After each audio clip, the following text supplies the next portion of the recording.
बोले सद्गुरुदेव की जय। आप लोगों ने संतों के अनेक अनेक पहलुओं पे विचार सुने। मैंने कल आप लोगों को कहा था कि 5 तत्व का पुतला मानुष धरिया नाम।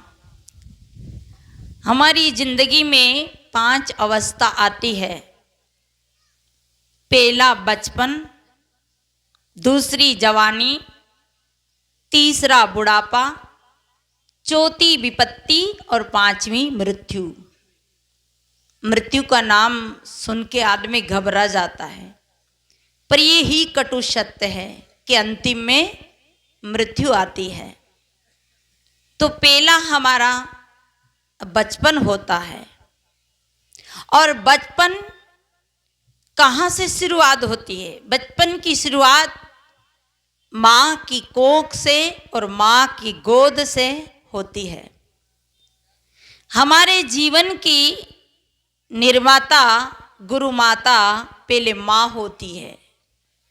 माता पिता से बढ़कर दुनिया में गुरु नहीं होता है। फिर उसके बाद, क्योंकि शरीर का जन्मदाता माता पिता होते हैं और मोक्ष का दाता गुरु होता है, इसलिए बचपन की जो नींव है हमारी माँ ही डालती है।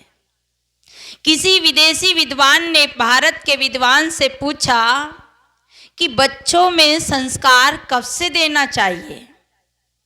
तो भारत के विद्वान ने कहा कि बच्चा जन्म ना ले उसके 20 साल पहले से ही संस्कार देना चाहिए। तो विदेशी विद्वान ने कहा कि तुम्हारे दिमाग का स्क्रू ढीला हो गया क्या? जब बच्चा जन्म ही नहीं उसके पहले 20 साल पहले कैसे संस्कार देंगे? तो भारत के विद्वान ने कहा कि इसका मतलब हमारी शादी कब होती है? जब लड़का लड़की 20 साल के ऊपर जाते हैं तब। और 20 साल के बच्चे अगर संस्कारी रहेंगे, गुणवान रहेंगे, बुद्धिवान रहेंगे, तो उनकी कोख से, उसके गर्भ से राम कृष्ण कबीर महावीर का जन्म होगा। और अगर माँ बाप अगर संस्कारी नहीं रहेंगे तो रावण, कुंभकर्ण, कंस, दुर्योधन आतंकवादी का जन्म होगा। इसमें कोई संदेह नहीं। इसलिए पहली जो संस्कार दाता हमारी माता है। माता पिता से ही सारे संस्कार जीवन में आते हैं। तो बच्चों को ऐसा संस्कार देना चाहिए। आज हम देखते हैं, अभी साहेब जी कह रहे थे कि बच्चों को कैसे उठाना चाहिए। हम लोग कहते उठ रे भैंसा, उठ रे गधा। अब हमने क्या कहा? उठ रे भैंसा, उठ रे गधा। तो मतलब समझ आ गया? मतलब गधा किसके घर पैदा होता है? भैंसा किसके घर पैदा होता है? कि जो गधा होगा उसी के घर गधा पैदा होगा। एक अपने बच्चे को गाली दे रहा था कि गधे की औलाद। एक अपने बच्चे को गाली दे रहा था कि गधे की औलाद। तो मतलब गधा कौन हुआ?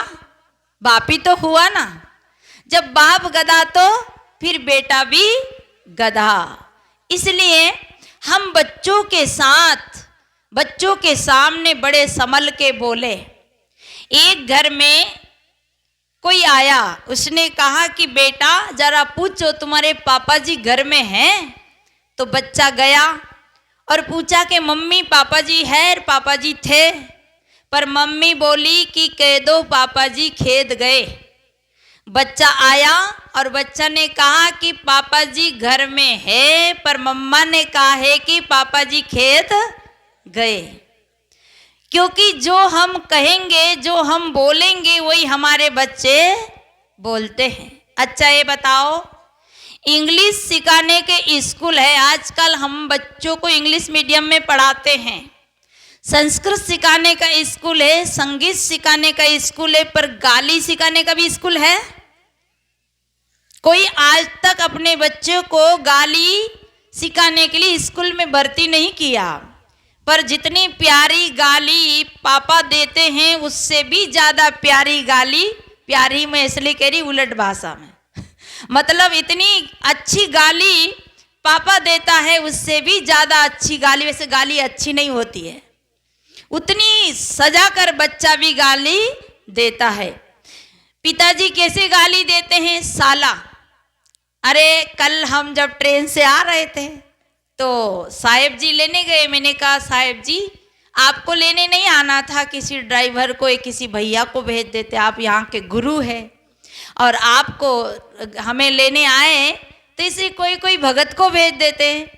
तो बात बात में साहिब जी बोले साले लोग मिले ही नहीं। तो मैंने कहा साहिब जी आपने एक गलती कर दी। जैसे हम गाड़ी में बैठे शुरुआत चौराहे पे ही थे, साहिब जी आपने एक गलती कर दी कि जब आपने गाली दी तो ये लोग भी गाली तो देंगे ही ना। इसलिए एक जगह हमारे अयोध्या के परिचित साहिब जी गए छत्तीसगढ़, तो उनकी मम्मी ने कहा कि बेटा गुरुजी को प्रणाम कर लो। गुरुजी बैठे थे, पर क्या हुआ गुरुजी को कहीं लघु शंका जाना था, बाथरूम जाना था, तो गुरुजी उठ के उधर चले गए। अब बच्चा गया फूल लेके तो वहां गुरुजी नहीं थे, तो बच्चा क्या कहता है, मम्मी साला गुरुजी तो है ही नहीं। बताओ, जो हम बोलेंगे वही हमारे बच्चे बोलते हैं। सोचो, तोता को भी अगर राम राम बुलाना सिखाते हैं तो तोता भी राम राम बोलने लग जाता है। हम छत्तीसगढ़ में थे, एक घर में तोता पाल रखा था, तो उसकी बेटी का नाम सरदा था, तो वो कहता था सरदा दूध रोटी, सरदा दूध रोटी, मतलब तोता है भी सरदा उसकी बेटी का नाम बुलाना सिखा दिया। पर दुख की बात है कि हमने आज तक अपने बच्चों को सही बातें बोलना नहीं सिखाया। ये किसकी कमी है? ये हमारी कमी है। इसलिए हम बच्चों के सामने ऐसे शब्दों का उपयोग ना करें। बीड़ी की तो आपने बहुत सुन ली, हमारे भाई लोग बीड़ी पीते हैं, बच्चे से कहते जा मम्मी के चूल्हे में से मेरी बीड़ी जला ला।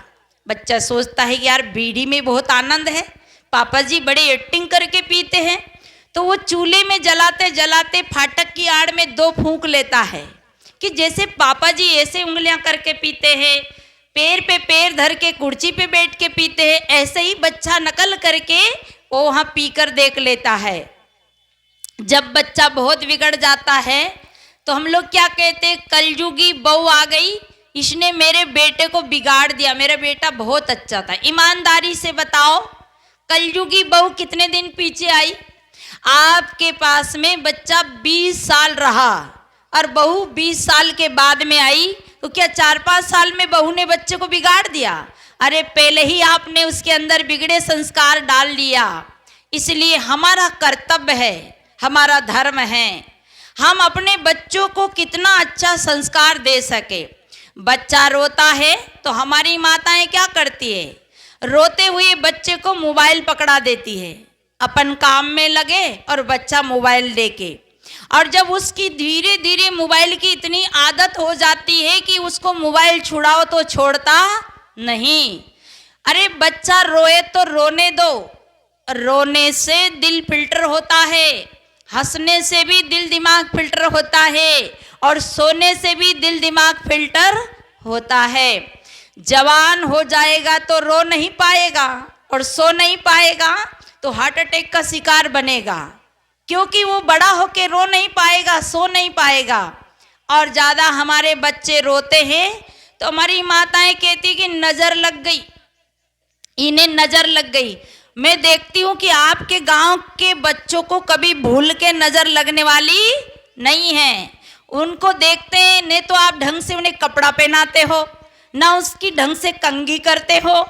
साहेब जी सुबह बता रहे थे कि बच्चों को आज कन्या भोजन है, सबको नीला धुला कर तिलक चंदन लगा के भेजना, क्योंकि साहेब जी को भी मन में ये हो रहा था कि सब बड़े बड़े संत भक्त आएंगे और यहाँ के बच्चे आएंगे बिना ढंग के, नाक से त्रिवेणी गंगा जमुना गंदगी बह रही, तो उनको भी इस बात का संकोच है, इसलिए वो बता रहे थे कि सब नहा धो के आना चाहिए। क्या बताओ, ऐसे बच्चों को नजर लगेगी? जिनकी नाक का ठिकाना न चड्डी का ठिकाना, ऐसे बच्चों को कैसे नजर लगेगी? अरे नजर लगे तो उन फिल्में की एक्ट्रेसों के बच्चे को लगना चाहिए, जो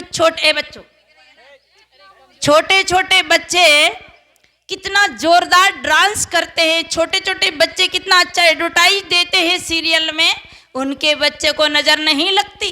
आपके बच्चे को नजर लगती है जो गले में ऐसे ऐसे घटोरे बांध दिए, ताबीज बांध दिए।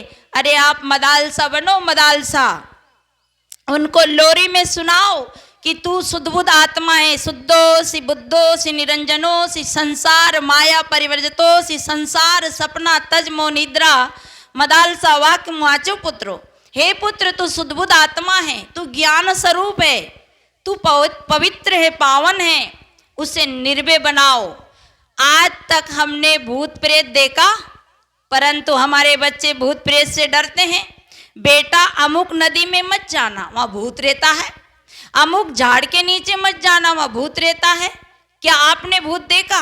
बोले नहीं, हमारी माँ कहती थी। तो माँ से पूछो, माँ तुमने भूत देखा? नहीं, मेरी माँ कहा करती थी।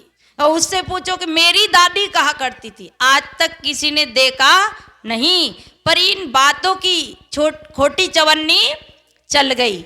हमने ऐसे ऐसे डर और भय के संस्कार बिटाए। हम बताते हैं, बच्चा वैसे डरता है। जब बच्चा रोता है तो उल्लू की घग्गू की आवाज निकालते हैं, कहीं और दूसरी आवाज निकालते हैं। बच्चा तुम्हारे डर से सो तो जाता है, चुप तो हो जाता है, पर उसके भय के संस्कार बैठ जाते हैं, और वो भय के संस्कार उसे कभी निर्भय नहीं बनाते। इसलिए सदगुरु कबीर साहब कहते हैं, निर्भय भयता गुरु की नगरिया, सुख सोवे दास कबीरा हो। जो निर्भय होते हैं वो सुख से सोते हैं। और सदगुरु कबीर का ज्ञान निर्भय बनाने के लिए कभी उन्हें भूत प्रेत का, जन चुड़ैल का, टोना टटका का, तंत्र मंत्र का कभी भय मत डालो कि तुम्हें नजर लग गई।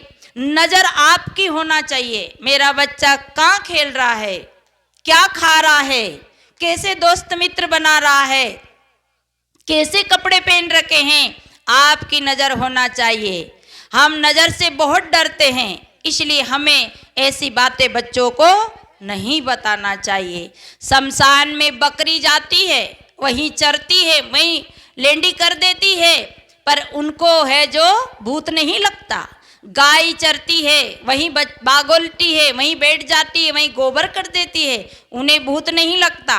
पर हम शमशान में जाते ही कांपते हैं कि कहीं भूत ना पकड़ ले, क्योंकि हमने ऐसा सुन रखा है, और ऐसा सुना, उसी का अध्यास हमारे अंदर बैठ गया। इसलिए कभी भी ऐसी बातें अपने बच्चों को नहीं बोलना चाहिए। बच्चों के सामने कभी झूठ नहीं बोलना चाहिए। एक हरियाणा का व्यक्ति नेपाल काठमांडू घूमने गया, उसका बच्चा भी उसके साथ गया। जब नेपाल काठमांडू के फलों के बाजार में पहुंचे, बच्चा ने कहा, पापा जी संतरा खाऊं, संतरा। पापा एक नंबर के कंजूस थे। कई लोग होते हैं ना कंजूस, कंजूस ऐसे होते हैं कि ना स्वयं खाते हैं ना दूसरे को खिलाते हैं। वो एक नंबर का कंजूस था पापा, और संतरे बहुत महंगे थे। तो बच्चा ने कहा, पापा जी संतरा खाऊं, संतरा।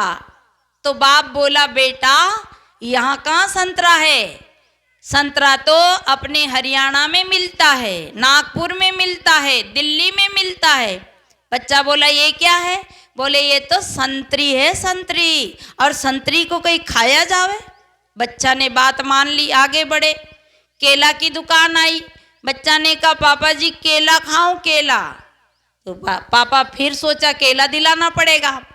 कई लोग ऐसे छोटा छोटा झूठ भी बोलते हैं ना, पर याद रखना वो छोटा झूठ ही बड़ा झूठ बन जाता है। तो बच्चा का, पापा जी केला खाऊं, केला।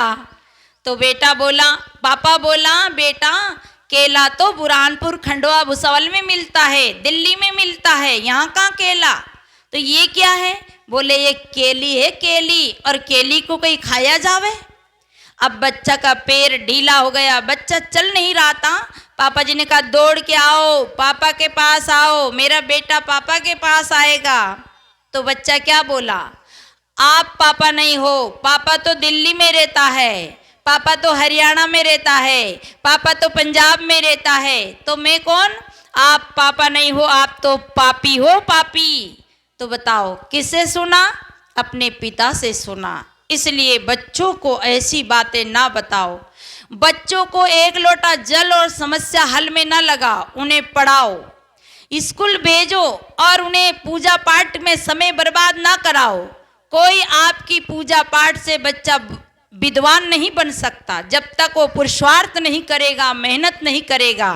एक विद्यार्थी रहे दिन भर गुल्ली डंडा खेले, फुटबॉल खेले, मोबाइल चलावे, टीवी देखे और पढ़ने ना जावे, पर सरस्वती मैया की आधा आधा घंटा पूजा करे, भगवान जी की पूजा करे, शिव जी को जल चढ़ावे। अब जब पेपर का समय आया तो क्या लिखे? क्योंकि दिमाग में सरस्वती कहीं ऐसी नहीं जो तंबूरा बजा के, बीना बजा के खड़ी है। सरस्वती किसका नाम है? विद्या ही सरस्वती है। और दुर्गा किसका नाम है? सौर शक्ति का नाम दुर्गा है। लक्ष्मी कौन है? सद्गुण शक्ति ही लक्ष्मी है। और असली दुर्गा, असली जो सरस्वती तो ज्योतिबा फूले की पत्नी सावित्रीबा फूले थी, जिसका तो आप लोग नाम ही नहीं जानते हैं, पर नकली सरस्वती की पूजा करते हैं। तो उसने खूब पूजा करी। अब पेपर देने का नंबर आया, क्या लिखे? एक लाइन लिखी, एक लाइन लिखी, पश्चाताप कर रहा है। सब बच्चे फटाफट लिख रहे हैं और वो लिखता है, हजारों की किस्मत तेरे हाथ है, हजारों की किस्मत तेरे हाथ है, हे मेरी मैया, हे मेरे परम पिता, पास कर दे तो क्या बात है। तब क्या हुआ? पेपर जचने गया, तब वहाँ देखा कि सब प्रश्न खाली, कहीं उत्तर नहीं, एक लाइन, हर प्रश्न में एक लाइन लिखी है।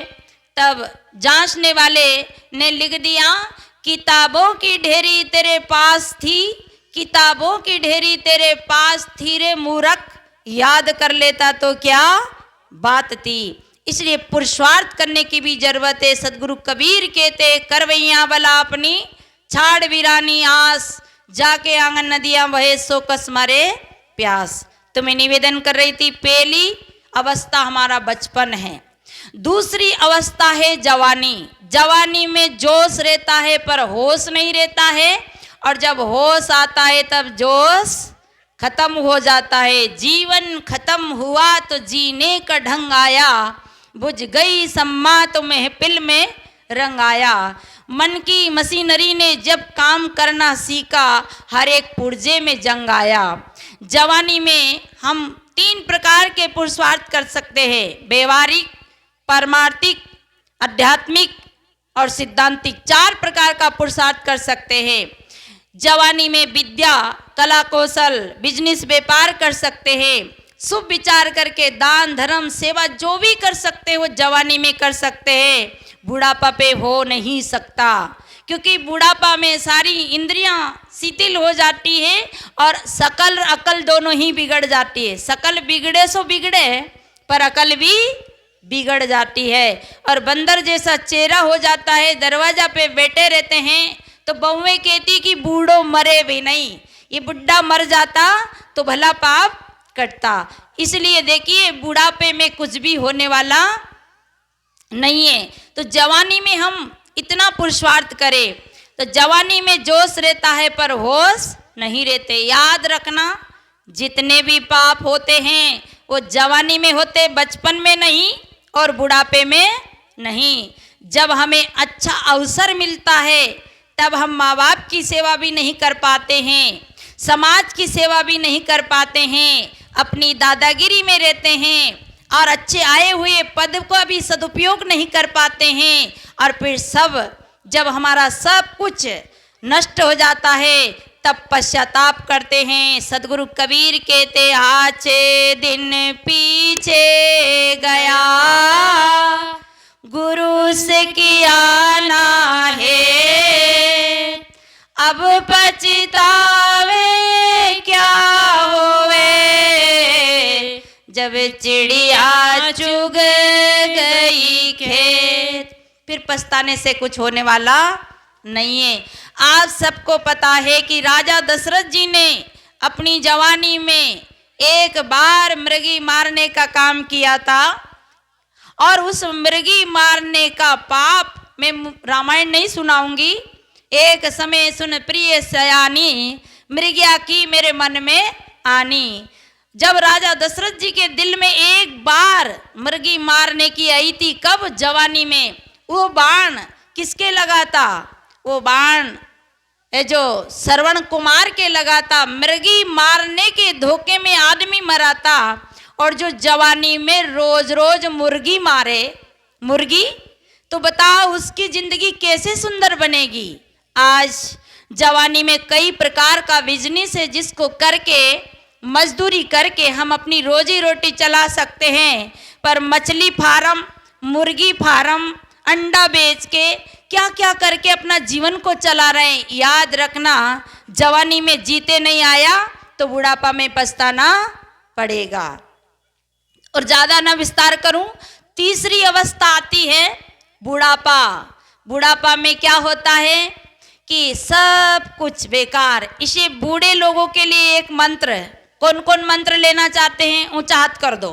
बुढ़ापा को अगर स्वर्ग बनाना चाहते हो तो एक मंत्र बता दूं। बुढ़ापा को सुंदर बनाने के लिए एक मंत्र, मतलब आप लोग कोई ऊंचा हाथ नहीं किया, मतलब आप मंत्र नहीं चाहते, चाहते हैं?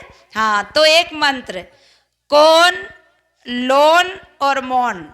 एक कोना चुन लेना, क्योंकि पहले जमाने में कमरे नहीं होते थे, कोना ही होता था। तो कोने में बैठो, बीच में चकर चकर, दादागिरी मत करो। दादा बन जाओ तो दादागिरी बिल्कुल छोड़ दो, क्योंकि आप दादा बन गए, अब आपकी दादागिरी चलने वाली नहीं है। तो कोने में बैठो, और मौन कम से कम बोलो। जिंदगी भर बोले। आदमी बोलना तो जल्दी सीख जाता है, पर चुप होना तो मरते दम तक नहीं सीख पाता है। बोलना तो जल्दी सीख जाता है, परंतु उसका चुप होना जिंदगी भर नहीं होता है। तो कौन याद कर लेना, दोहरा लेना, कौन कोने में बैठो, मौन मौन रहना है, कम बोलना है। और लोन, बउए लोना दे दे, अलोना दे दे, मीठा दे दे, तीखा दे दे, बड़े प्रेम से सदगुरु का महाप्रसाद समझ के खा लेना। कम से कम मिल तो रहा है, उठ के बनाना नहीं पड़ रहा है, पकाना नहीं पड़ रहा है। इसलिए बुढ़ापा को अगर स्वर्ग बनाना है तो क्या करना है? 3 बातें, फिर दोहरा लो, कौन, मौन और लोन। ये 3 बातें जिसकी जिंदगी में ओम भूर्भुवः स्वः बोलो कि नहीं बोलो, ओम नमो भगवते वासुदेवा बोलो कि नहीं बोलो, ओम नमः शिवाय बोलो कि नहीं बोलो, सद्गुरु देवाय नमः बोलो कि नहीं बोलो, और ओम सोम निरंकार ज्योति निरंजन ये बोलो कि नहीं बोलो। पर ये जरूर, ये मंत्र अगर जिंदगी में याद है तो आपका बुढ़ापा बढ़िया स्वर्ग जैसा बन जाएगा। और चकर चकर बोलेंगे तो क्या होगा? अरे बुढ़िया की खटिया उठाओ और कहाँ रख दो। एक बुढ़िया थी तो वो बोलती भी रहती थी और थूक कास खांसती रहती थी। तो घर की बहू ने कहा कि ये बुढ़िया है ना, इसकी खटिया उठाओ और जहाँ पशु बनते वहाँ रख दो। तो वहाँ रख दी। अब कहा कि बुढ़िया जिसमें खाती है ना, मुझे इसमें घृणा लगती है। तो बहू ने कहा कि अपनी बहू से, पोते की बहू से, कि इस बुढ़िया को है ना थालियों में नहीं देना। तो कुमार के घर गई और कुमार के घर से मिट्टी की कटोरियाँ बनवा के लाई। कहा कि बुढ़िया को इन मिट्टी की कटोरियों में भोजन दे देना। तो क्या किया, उसने मिट्टी की कटोरियों में भोजन दे दिया। पर बहू ने सोचा मेरे घर की तो परंपरा है, जो बूढ़ा होता है उन्हें मिट्टी की कटोरियों में भोजन देना पड़ता है, तो ऐसे करूं मैं, धोके फेंकूं नहीं, इसे रख लूं। तो उसने धो धो कर सारी कटोरियां रख ली, एक खिड़की में बुक कर दी। अब सासू जी गई, बोले बेटा ये कटोरियां यहाँ क्यों रखी? तो बोले मम्मी अपने घर की परंपरा है, जो बूढ़ा होता है ना उसकी खटिया चारपाई पशुशाला में रखते हैं और उन्हें किस में देते हैं? मिट्टी की कटोरियों में। तो मम्मी मैंने तो कुमार का घर भी नहीं देखा, और पता ऐसी कटोरियाँ उस जमाने में बने कि ना बने, इसी मैंने धो धो कर बुकिंग कर दी, रिजर्व करवा दी। जब आप बूढ़ी होगी तो मैं अपनी बहू से इन्हीं कटोरियों में आपको दे दूंगा। कहने का मतलब है कि बुढ़ापा को स्वर्ग बनाना है तो बहुओं से बड़ी सावधानी से काम लेना है। तो तीसरी अवस्था हमारी है बुढ़ापा, और इसी के बीच में एक अवस्था आती है विपत्ति। और विपत्ति आती है तो हम देवी देवता के यहाँ जाते हैं, भूत भवानी के यहाँ जाते हैं। अच्छा बताओ, देवताओं की जिंदगी में विपत्ति आई थी तो वो कहाँ गए थे, किसके पास गए थे? वो किसी के पास नहीं गए थे। इसे कबीर साहब ने कहा कि एक आता है प्रारब्ध का भोग, तो भोग की दवा है जो नहीं बनी और रोग की दवा बनी। अगर आपकी जिंदगी में दुख आया तो प्रारब्ध का भोग आया तो उसे भोग लेना, डॉक्टर से दवा करवाना, जड़ी बूटी खाना, इतने में भी अगर वो रोग नहीं मिट रहा तो समझ लो कि ये प्रारब्ध का भोग है। और अगर भोग है और उसमें नहीं मिट रहा तो आप कहाँ गए? बेगा के पास, घूमने वाले पंडे पुजारी के पास। अब एक प्रारब्ध का भोग आया, दूसरा आपको कह दिया कि आपको बकरा चढ़ाना पड़ेगा, मुर्गा चढ़ाना पड़ेगा। तो एक पाप तो पहले का था ही और दूसरा एक और पाप खड़ा हो गया। इसलिए विपत्ति में क्या रखना है? धीरज धर्म मित्र और नारी, आपतकाल पर किए चारी। धीरज धर्म मित्र और नारी, आपतकाल पर किए चारी। विपत्ति में इस चारों की परीक्षा होती है। इसे हम धैर्य रखें और धैर्यता से रोग का इलाज कराए और भोग को भोग ले, सहन शक्ति बनाए। अब तीसरी और चौथी, पांचवी है मृत्यु। आप घबराना नहीं, कबीर साहब ने कहा आया है सो जाएगा, राजा रंक फकीर, एक सिंहासन चढ़ी चले, एक बंधा जात जंजीर। ये हमारे सम्राट सदगुरु कबीर के गए कि आया है सो जाएगा। जिसने भी इस धरती पे देह धारण किया है उसे जाना ही है। पर विचार करो, आया है सो जाएगा, राजा रंक फकीर, एक सिंहासन चढ़ चले, एक बंदा जात जंजीर। अब हमें ये चिंतन करना है कि हम जंजीरों में बंध के जाना है कि सिंहासन पे बैठ के जाना है। जंजीर क्या है? मोर बेटा बुलाओ, मेरी बेटी बुलाओ, मेरा प्राण बेटे में अटक रहा है और बेटे में अटक रहा है और उसी समय प्राण छूट गए तो बेटा के घर ही आना पड़ेगा। तो आपको तो खुशी हो गई होगा इस बात की कि बढ़िया तो है, मरेंगे और अपने बेटे के घर आ जाएंगे।